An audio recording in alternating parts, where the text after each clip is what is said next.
Hello everyone, কেমন আছো তোমরা সবাই? আশা করি ভালো আছো। চলো আজকে আমি সংসারে কী কাজ করলাম, কী রান্না করলাম তোমাদের সাথে শেয়ার করি। এই যে দেখো, এখানে ছোটো মাছ এখানে হাফ কিলো ছিল। দুটো মানুষ হিসাবে অনেকটাই বেশি। এখানে অনেক ধরনের মাছ ছিল গো। এখানে যে পোনা মাছ ছিল, ট্যাংরা মাছ ছিল, পুঁটি মাছ ছিল, আরও অনেক কিছুই ছিল। এই যে দেখো, আমি আগে পোনা মাছটাকে ভেজে নিলাম, তারপরে ছোটো মাছগুলোকে দিলাম। একবারে ভাজা যায়নি, কড়াইতে করে দুবারে ভেজে নিলাম। একবারে ভাজলে ভাঙা হয়ে যেত, ভেঙে যেত, নষ্ট হয়ে যেত মাছটা। তারপর আমি এখানে মুসুর ডাল করব। মুসুর ডাল সিদ্ধ করে নিয়েছি।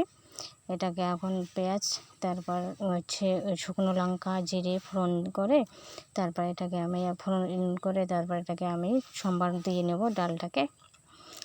আজকে রান্না হবে আমার ডাল, ছোটো মাছের চচ্চড়ি, আর হচ্ছে কলমি শাক ভাজা।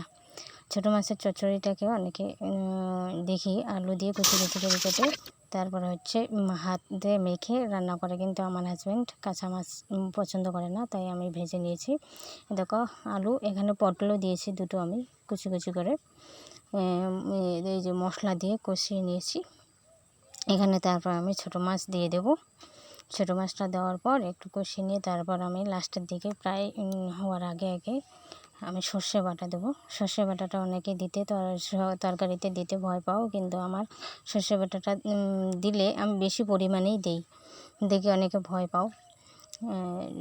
একেবারে আমার সর্ষে বাটাটা মাখো না হলে ভালো লাগে না, তাই আমি বেশি করে দিয়ে এই যে দেখো সর্ষে বাটাটা দিয়ে দিলাম। দিয়ে কষিয়ে নেবো অল্প একটু, যেন তিতে হয়ে না যায়, বেশি কষালে তিতে হয়ে যাবে। এই যে তারপর এই যে কলমি শাক ভাজা বসিয়ে দিয়েছি। এই যে ভাজাটা আমার হয়ে গেল, তারপর এই খেয়ে নিচ্ছি।